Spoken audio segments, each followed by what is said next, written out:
Welcome to First and 10, presented by our good friends at Allstate. With Sporting News college football writer Matt Hayes, I'm Steven Levine in the Sporting News studio. Matt, let's talk about one of the most storied teams in all of college football, the Fighting Irish of Notre Dame. Of course, since Lou Holtz retired in 1996, they haven't had a lot to brag about in South Bend. Is third-year coach Brian Kelly the guy to turn this team around?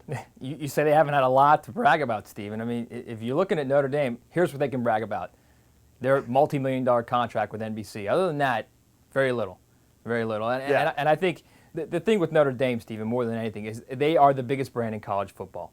They are the most easily marketed brand. They're the other team everyone wants to see. And that's why it's so easy for them off the field. On the field, Stephen, since Lou Holtz walked away from the program, they're 81-72 against BCS schools. That's barely over 500. That doesn't get it done. Yeah, is it because of their academic requirements? They can't recruit the top talent? Or what is the root of the problem here? The coach.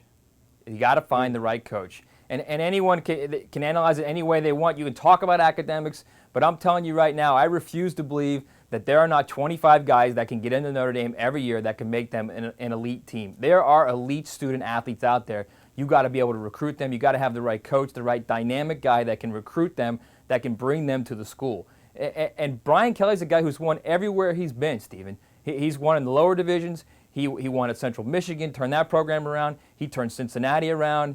He gets to Notre Dame. He's lost 10 games in 2 years, and he's had all kind of bad luck. It's crazy when you look at what has happened since Lou Holtz left, that the coaches right on down the line, the guys just either haven't got it done, have had bad luck, and the results are just right there on the field. It's ugly. Yeah, well, they've got Michigan State back-to-back in September. Any way they get through those 2 weekends unscathed?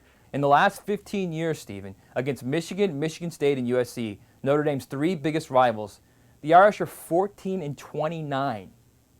That's unacceptable. And I think it kind of gets overshadowed because of the fact that they are Notre Dame, they are this marketing behemoth, and they do have their own NBC channel. So that stuff kind of overshadows the fact that they're just not that good of a team on the field. Well, let's talk about behemoths, but let's shift our attention to Southern California, where UCLA has been in the shadow of their crosstown rivals USC for years now. In fact, UCLA has, one winning season in the past 5, but right. They've got a brand new coach. Is there the potential to build a rivalry for the ages here, UCLA versus USC? Steve, this is going to be a lot of fun to watch play out over the next 3-4 years. We spoke earlier about Notre Dame and the fact that you need a dynamic, coach, a guy that can recruit. You look at Southern Cal, obviously, with Lane Kiffin, a guy that has proven he can recruit, both as an assistant at USC, as the head coach for 1 year at Tennessee, and now, obviously, as the head coach at USC now in his 3rd season. He's done unbelievable things as a recruiter. Jim Mora got in there at UCLA, first year, he was off to a quick start. I think he probably had about a month and a half total time to recruit, did an unbelievable job, landed a top 10 class. There's a lot of talent in the state of California. These are 2 national programs. 2 programs that can go outside the state of California and recruit well and land big-time talent in the state of New Jersey, wherever you want to talk about, in Ohio and Florida. They've done it, and they've proven they can do it. I think when you look at these 2 programs and these 2 coaches, the potential down the line, it's exciting. It really is. Right now, Jim Mora's got a lot to bite off right now, Stephen.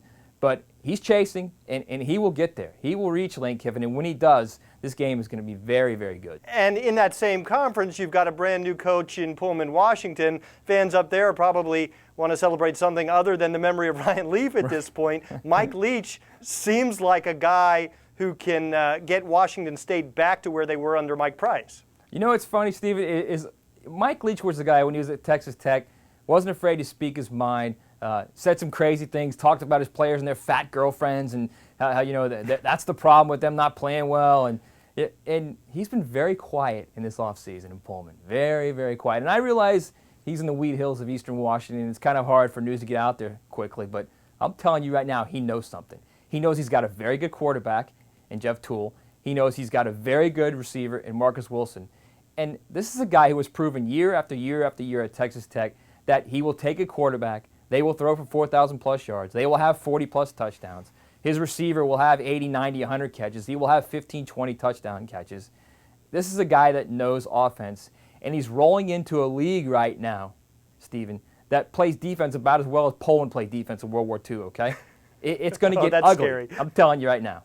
Yet, we at Sporting News picked them to finish just 4th in their division out there. Did we underestimate what they can do? I think maybe a little of both, but I also believe they're obviously, the North obviously is going to be a tough spot for them. It's a tough, probably the better division of the two. You know, and I think they're going to score a lot of points. The problem is, can they stop anybody? And can they stop them enough? And I think if they can get a couple stops here and there, they may get an upset or 2 or 3. All right, well, there you go. That's Matt Hayes for First and 10, presented by Allstate. I'm Steven Levine in the Sporting News studio. Thanks for watching.